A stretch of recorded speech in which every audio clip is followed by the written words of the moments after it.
Hey guys, it's DJ and welcome to episode 6 of Opening Up. Today, Sarah Brady of Salt Design Company opens up about her business, some cool things that have changed, and where buyer interest has shifted in the interior design business.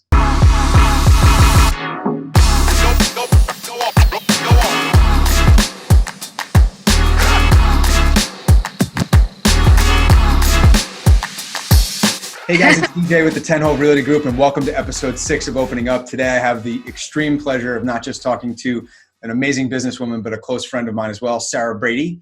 She owns Salt Design Company out of Fairhaven, New Jersey. I'm really excited to talk to you about what your business has been doing over the past couple of months at this point. And without further ado, Sarah, how are you? Good, thanks. Thank you for having me.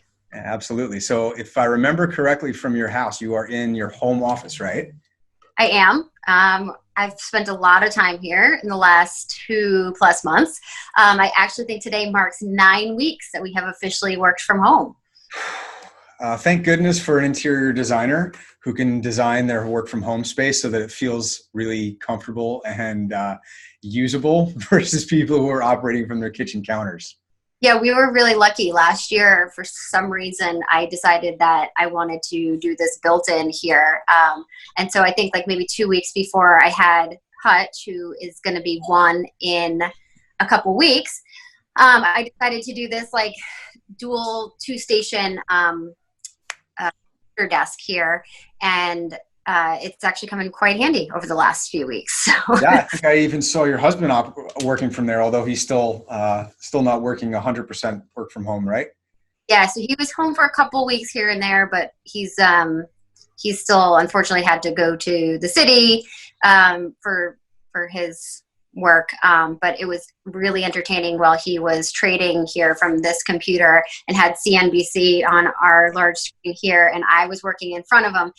Definitely brought back my days of working on a trading floor when I felt like I was giving him market color every time he left the room, and also designing and having conference calls with both of our teams simultaneously. So. Yeah, well, that's a good place to start, right? So you're not originally from New Jersey. Your husband is, which is, I'm assuming, the reason why you're here. But give people a little bit of an explanation about where you grew up, what made you make the shift from working in trading and investments to making that shift over into the interior design business.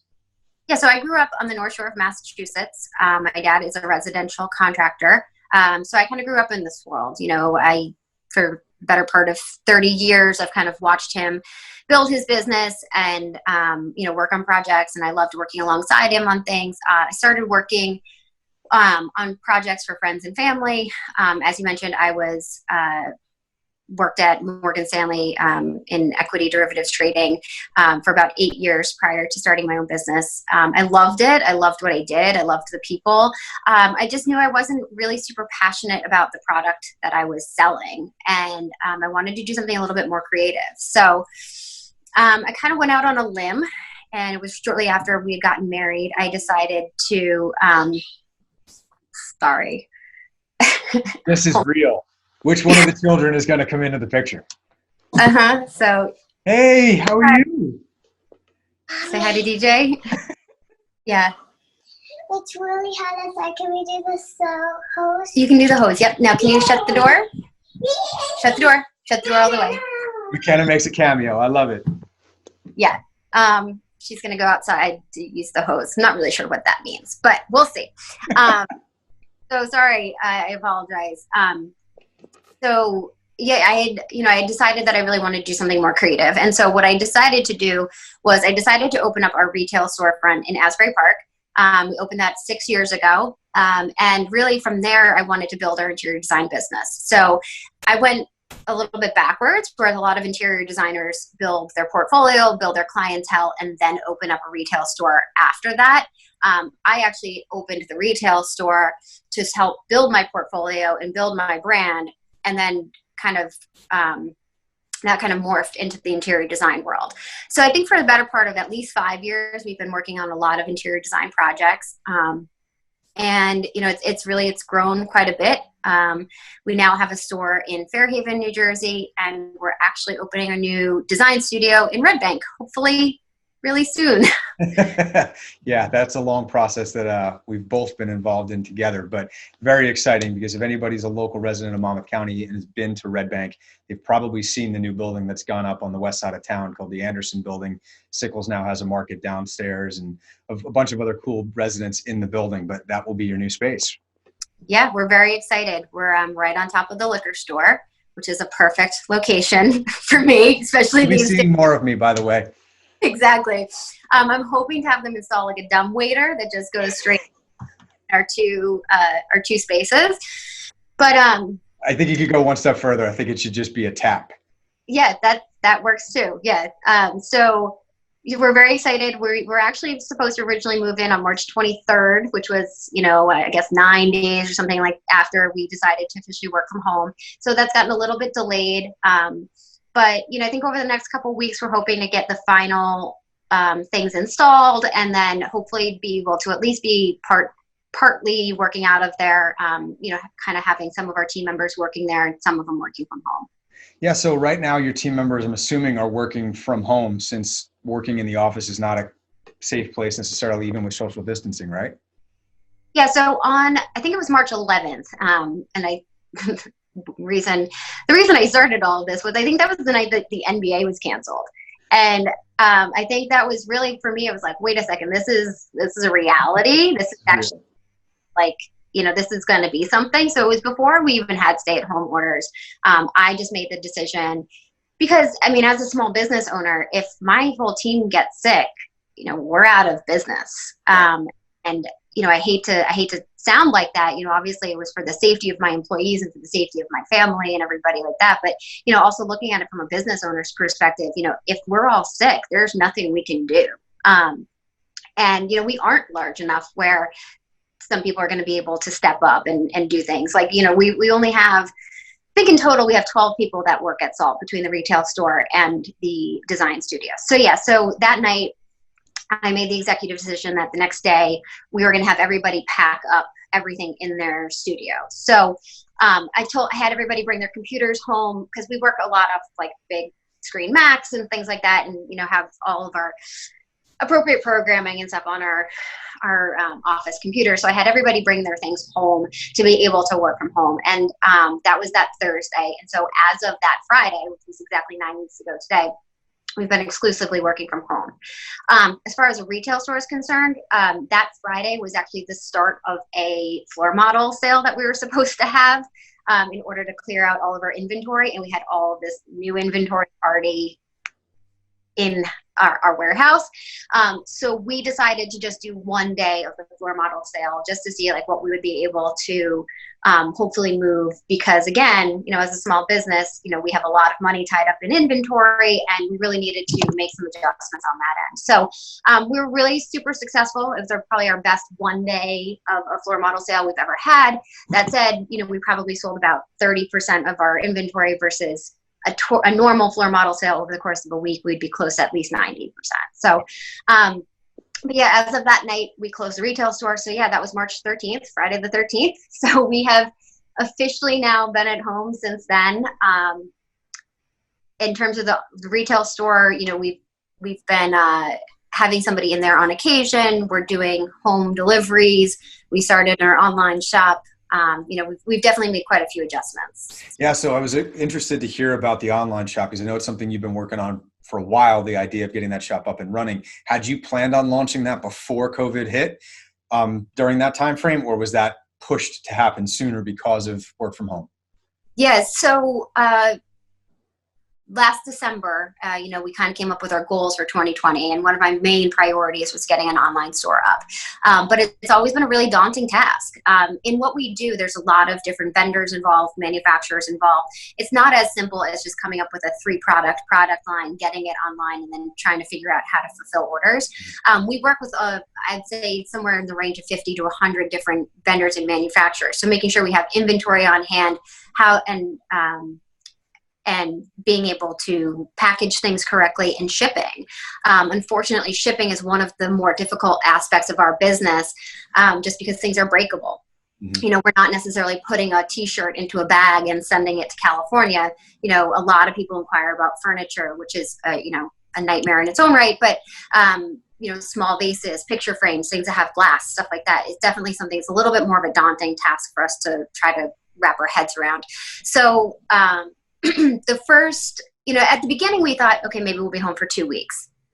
And so we decided that we were going to just use that time to, like I said, we were in the middle of a floor move, do some improvements around the store, patch up some holes, paint things, get things pulled back together, get our new floor models in, really spend the time merchandising, doing things like that.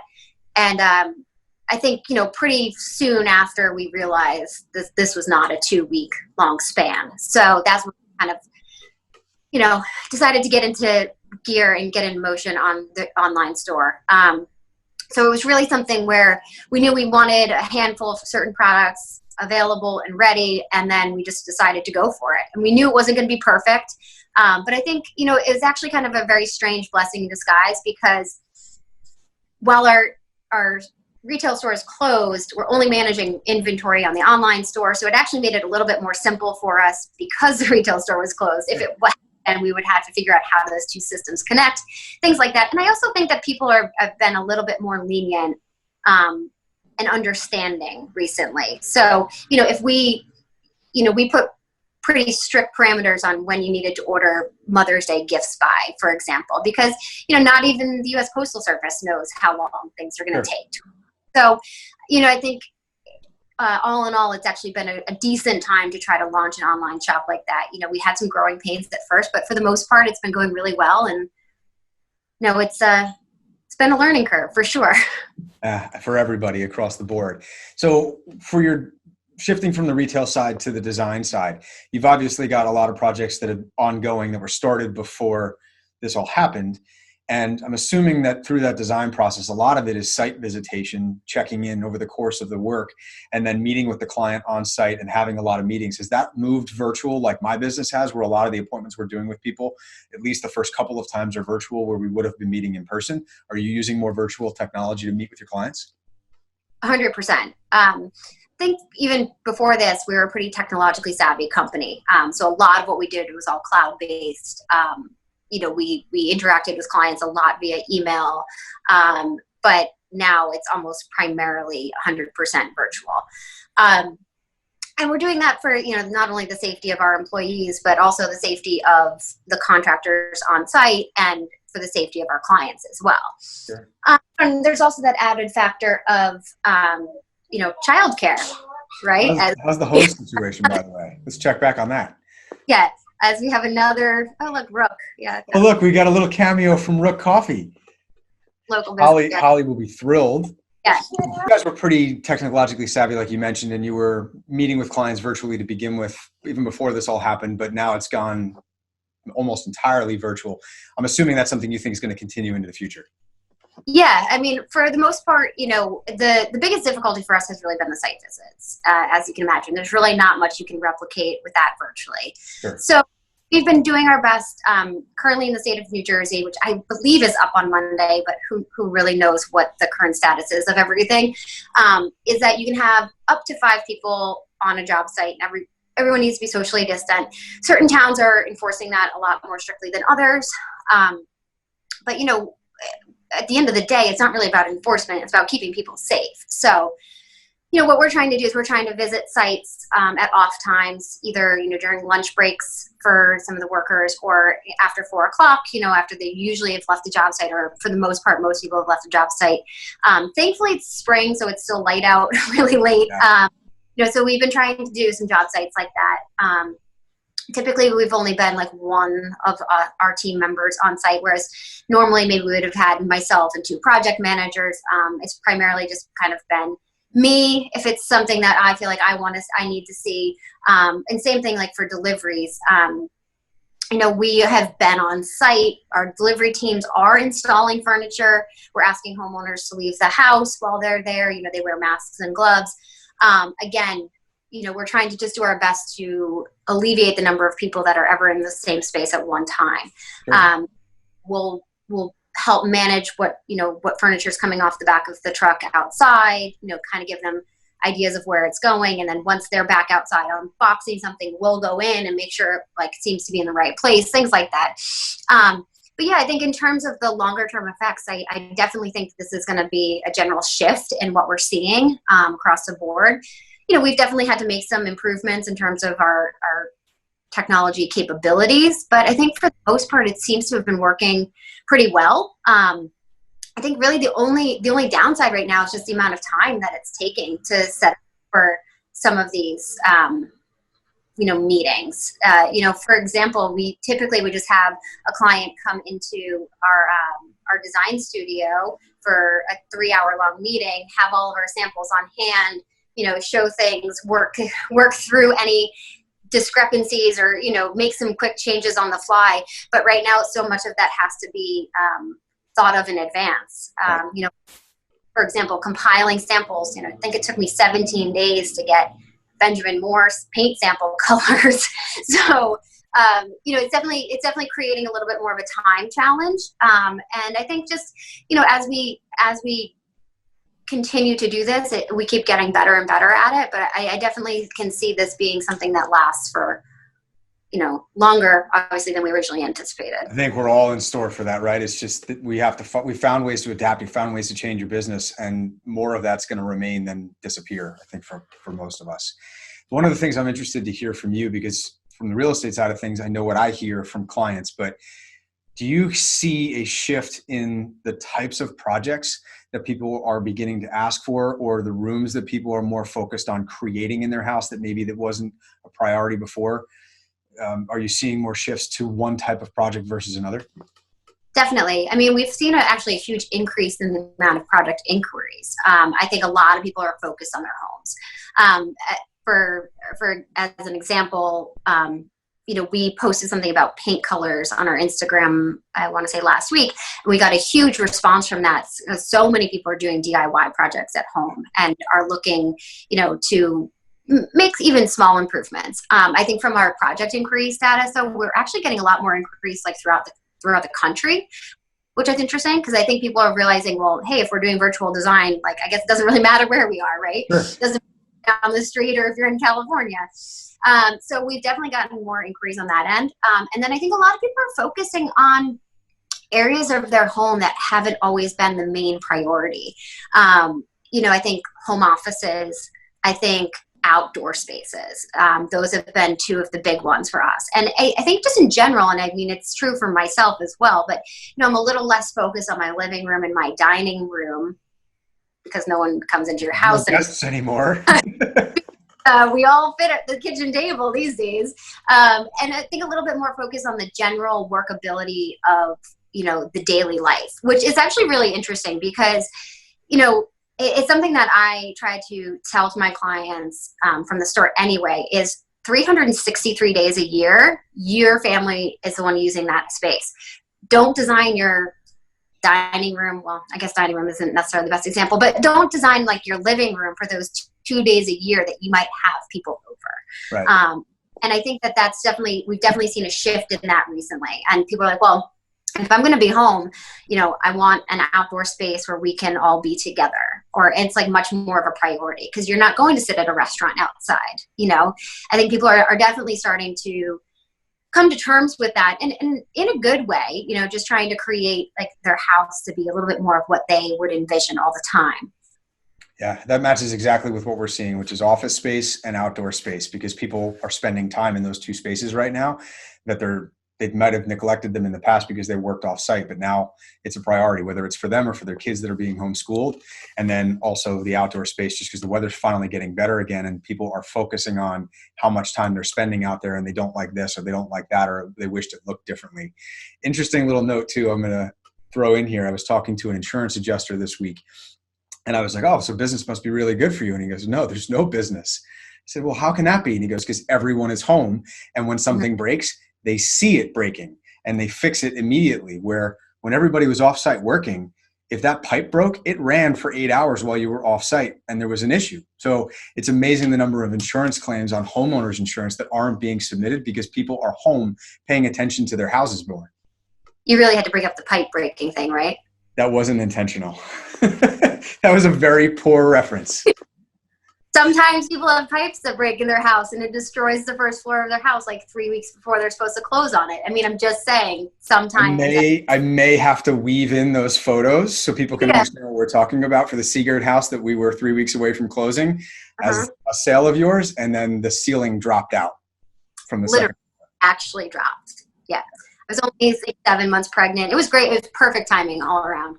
Still, by the way, the number one craziest real estate transaction I've ever had. So you win that award. Yeah. Well, I don't know. Is Anderson building number 2? It's not over yet, so I'll let you know. It might be number 1 by the end. Yeah.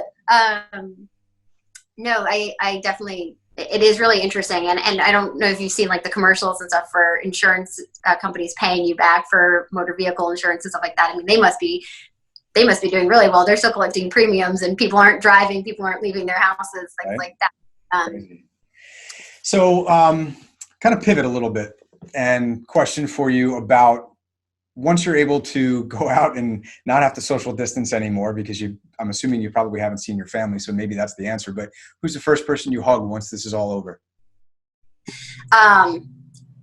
Myself alone somewhere. Best answer yet. I don't know. I think there's probably a lot of moms, especially moms of small children, that are like envisioning this like oasis where there's just no one around them for like, I don't know, a mile. Sounds great. No, I'm really looking forward to seeing my family. My family still all lives north of Boston, and we haven't seen them in a really long time. Ironically, they actually came down a weekend in March, very last minute, because my dad hadn't seen the kids since Christmas, and they just decided to drive down, which we're so grateful for, because that would have been, virtually almost 6 months if we hadn't seen them then. But, I haven't seen my siblings since Christmas, which is probably one of the longest we've ever gone not to see each other. And, it's definitely hard to be away from them because we're so used to seeing them a lot more often than right now. And actually it's something we've been trying to figure out is, how is that going to work, this summer still. So, it'll be interesting. I mean, we just heard that the Jersey Shore is open for Memorial Day weekend. So people are going to be on the beaches. We'll be interested to see how close together people are and if people can do this right so we don't lose that opportunity. Yeah. One more question for you too. Where do you go out to eat? Where do you and Matt go for your first meal you can sit down and enjoy once we're able to go back and have a real meal? That's a really good question. I do not enjoy cooking. So we've gotten quite a bit of takeout, I will admit. But I think any place that just maybe isn't Italian food, because I feel like that's predominantly what we've had for takeout. We're obviously huge fans of Asbury Park, so I'm sure we'll head down there someplace and get some real fresh, warm food that we've definitely been excited and to get to. But definitely grab a beer at the Asbury Park Beer Garden and maybe something to eat across the street at the Bonnie Reed. Yes, for sure. Oh, that's awesome. Anything you want to leave people with about your business, about how they can contact you, things that you guys are offering right now about Salt Design Company? Yeah. So, I mean, like I said, the design business is obviously still running. We're still operating. It's been interesting in terms of how things have changed, but, construction is still essential right now. And obviously those stay-at-home orders are due to expire soon as well. So we'll see how that, that evolves. But yeah, our retail store has actually been doing pretty well with our online orders, and we're offering online virtual design competitions as well. So whereas in store, if anyone's looking for a coffee table or a sofa or like a few items in particular for their home, we typically would meet with them and show them some options, but we've taken a lot of that virtually as well. Obviously people are spending a lot of time at home.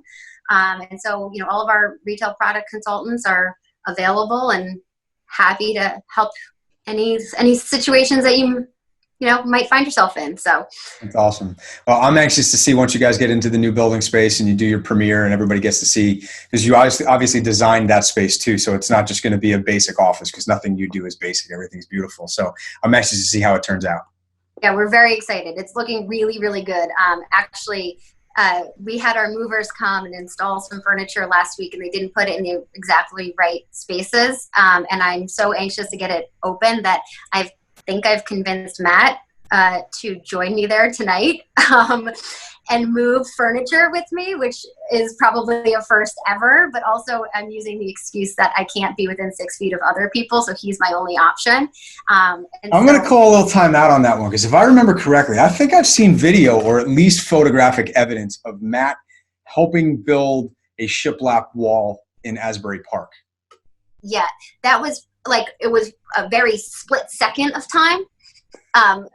It was perhaps on his way, on a run. He jumped into the photo, even though he didn't do anything. He left. Yeah, we actually joked that Matt, whenever he's asked to do a home improvement task, he makes such a big deal out of it that you actually don't want him to do it anymore. He was once painting a wall and was grunting and sweating so much painting the wall that he was it was uncomfortable for him to be in the room. So we had to politely ask him to just stop. He goes, see, I've never had to paint a room since. So yeah, he knows how to get himself out of things. But he knows what he's doing, and he does it well. 100%. 100%. I really appreciate you making time for us today. I know how busy you are, especially with the kids around the house. So thank you. And I can't wait to finally get to see the new space. Thank you very much for having me. No worries. Thanks so much for watching. Please make sure to check out some of our other videos. Hit the like button down below and subscribe so you know when we drop a new video. If you have any comments, we'd love to hear it.